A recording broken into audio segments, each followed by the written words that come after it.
حملے کا امکان ہے. پھر وزیر دفاع خواجہ آصف صاحب نے بھی اس طرح کے ہی خدشات کا اظہار کیا. تو اب لگتا ہے تھوڑا سی تناؤ میں کمی آئی ہے اور آف کورس تیار تو ہر صورت میں رہنا ہی چاہیے، مگر یہ ہے کہ جو اشارے آ رہے ہیں فار ایگزامپل انڈیا میں مودی صاحب جو ہے اپنے جرنیلوں کو یہ فیصلہ کر کے کہ وہ تعین کریں گے کب کس وقت انہوں نے ریٹیلیٹ کرنا ہے، اور اس کے بعد وہ باقی ریاستوں کے وزٹ بھی ہیں. پھر انٹرنیشنلی بھی جو ہے جو اشارے ڈی ایسکلیشن کے آ رہے ہیں، آج اقوام متحدہ میں بھی بڑا جو ہے انہوں نے برابری کا ایک قسم کا سٹیٹمنٹ آئی ہے اقوام متحدہ کے جنرل سیکرٹری جنرل کی طرف سے کہ جی کشیدگی جو ہے وہ بالکل کم ہونی چاہیے. وقت تقاضا ہے کہ دونوں ممالک تعامل اور دانش مندی کا اظہار کریں اور فوجی حل کوئی حل نہیں ہے.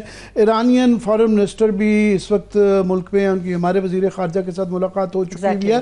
تو اوورآل انٹرنیشنل اور نیشنل اور خطے کے جو معاملات ہیں تھوڑی سی تناؤ میں کمی کے اشارے مل رہے ہیں. پر میں چاہوں گا کہ آپ کی اجازت سے ہماری ساتھ آج ہم بڑے شکر گزار ہیں کہ مشاہد سند صاحب انہوں نے ہمیں اسٹوڈیو میں وقت دیا ہے. تو میں شاہ صاحب آپ سے ہی شروع کرتا ہوں کہ تناؤ میں تو کمی آئی ہے، تیار بھی رہنا چاہیے، مگر بلا ٹل گئی ہے کہ ابھی یہ اور ہمیں محتاط رہنے کی ضرورت ہے.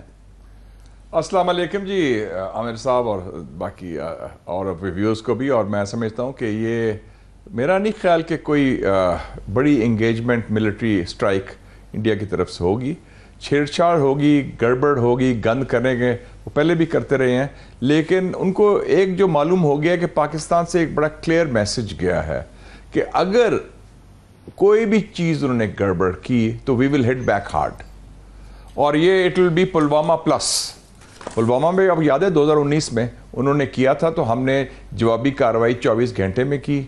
2 جہاز ان کے ہم نے گرائے، ان کا پائلٹ کیپچر کیا.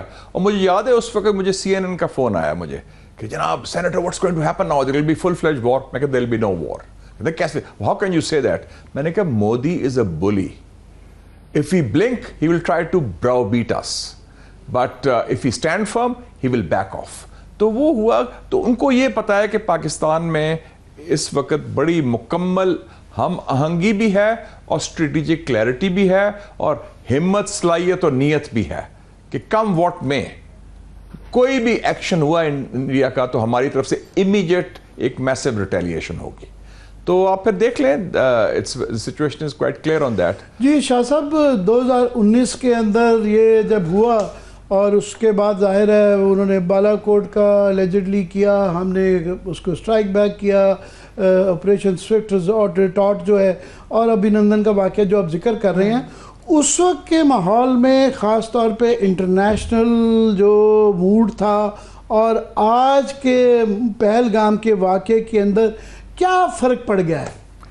میرے خیال میں 2 بنیادی فرق ہیں 2019 کے پلوامہ کے کرائسس کے اور 2025 کے پہلگام کے کرائسس کے. ایک تو خیر کامن چیز یہ ہے کہ دونوں فالس فلیگ آپریشن تھے انڈیا کی طرف سے، وہ بھی اور یہ بھی. لیکن ایک ہے کہ پاکستان کی طرف سے اس وقت خاص طور پہ جو ملٹری ہائی کمانڈ ہے ایک اسٹریٹجک کلیئرٹی ہے.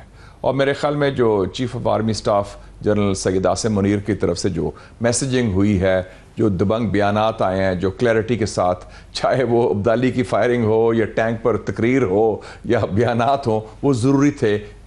سیمینٹکس بھی سبسٹنس بھی. تو 2019 میں تھوڑی سی میرے خیال میں اسٹریٹجک کلیئرٹی نہیں تھی. کچھ جگہ گھبراہٹ بھی تھی، کچھ کہہ بھی رہے تھے دیور ایز اے سے ان انگلش دیور اوز اینڈ آز، کیا کریں کیا نہ کریں. اس دفعہ وہ کلیئرٹی ہے. اور دوسری انٹرنیشنل سچویشن میں بہت امپورٹنٹ چینج آیا ہے. انڈیا کو کافی سپورٹ تھی ویسٹرن کنٹریز کی، ہمدردیاں بھی تھیں اور آشیرواد بھی تھی. اس دفعہ مزے کی بات ہے، آپ دیکھا ہوگا کہ the big 3 US، China, Russia, ان کا ایک یکساں موقف ہے اس ایشو پر. US نے، بلکہ میں داد دیتا ہوں پریزیڈنٹ ٹرمپ کو، انہوں نے کمال کا سٹیٹمنٹ دیا. انہوں نے کہا we are very good friends with Pakistan, very good friends with India, and the root cause is Kashmir. Kashmir کو وہ لے کے جی. اور خود فگر آؤٹ کریں تاکہ انہوں نے برابری کی بنیادوں کی کوئی سائڈ نہیں لی. رشیا جو اتنا دوست رہا ہے انڈیا کا, انہوں نے بھی بڑے اچھا بیان دیا. اور چائنا تو خیر ہمارا جو جگری یار ہے اس سے چٹان کی طرح آپ کے ساتھ کھڑا ہے, اور انہوں نے کلیئرلی ریڈ لائن ڈیفائن کر دی کہ جناب اگر کوئی بھی آنچ آئی تو it was almost like ultimatum میرے خیال میں انڈیا کے لیے. اور ایک اور نئی سچویشن آ گئی ہے. اب انڈیا کو ایک ملک ہے اور بڑا عظیم ملک ہے, میں سمجھتا ہوں بنگلہ دیش. ان کے ایک جنرل میجر جنرل فضل الرحمان نے کہا کہ اگر خدا نہ خواستہ انڈیا نے حملہ کیا پاکستان پر تو ہمیں چاہیے کہ ہم نارتھ ایسٹ انڈیا جائیں اور جو 7 سسٹرز ہیں منی پور, میزورام, ناگا لینڈ, تریپورہ, ہم اس کو کیپچر کر لیں. میں آپ کی ٹویٹ دیکھ رہا تھا شاہ صاحب کہ بھارت کو اس وقت 3 فرنٹ کی وار جو ہے نا پیش نظر ہے. تو یہ ایک نئی سچویشن پیدا ہوگی, it was unthinkable. چائنا, بنگلہ دیش اینڈ پاکستان. جی جی جی. تو یہ ایک بڑی یونیک سچویشن پیدا ہوگی. اور ایک اور چیز بڑی امپورٹنٹ ہے کیونکہ ہم صحافی بھی ہیں, جرنلسٹ بھی ہیں.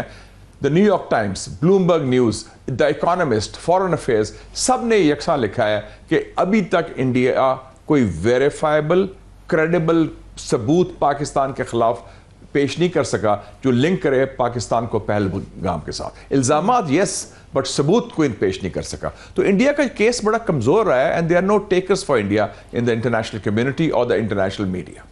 شاہ صاحب اوور آل بھی پچھلے 2019 کے اور اب میں جو انڈیا کا ایک سو کالڈ سافٹ امیج ہوتا تھا, تو یہ جو مائنارٹیز کے ساتھ, مسلمانوں کے ساتھ, کشمیریوں کے ساتھ اور پنجاب میں سکھوں کے ساتھ وہ جو کر رہے ہیں, تو یہ ظاہر ہے پوری دنیا میں یہ انڈیا کا یہ پچھلے 5-6 سال میں جو امیج ہے وہ پہلے کے مقابلے میں کوئی اتنا مثبت نہیں رہا. پھر یہ ہے کہ پاکستان کے اندر بھی دہشت گردی کے بے تحاشا واقعات ہوئے, تو پوری دنیا یہ چیزیں دیکھ رہی ہے, اس کا بھی فرق پڑا ہے. یہ بہت بڑی امپورٹنٹ فیکٹر آپ نے صحیح پوائنٹ رکھا کہ 2 چیزیں نہیں ہوئی ہیں نا اس کے بعد, پلوامہ کے واقعہ کے بعد. ایک تو انڈیا نے اینیکسیشن کی آکیوپائڈ کشمیر کی, اور اسرائیل کی طرح انہوں نے ایک ڈیموگرافک بیلنس چینج کرنے کی کوشش کی گئی, اور وہ پلانٹ کیے گئے باہر سے لوگ ڈفرنٹ کلچر کے, ڈفرنٹ مذہب کے, جس کو ریزسٹ کیا گیا کشمیریوں کے اندر. اور انڈیا کا جو ایک نیو فیشسٹ آرگنائزیشن ہے, کیونکہ RSS کی اس سال 2025 میں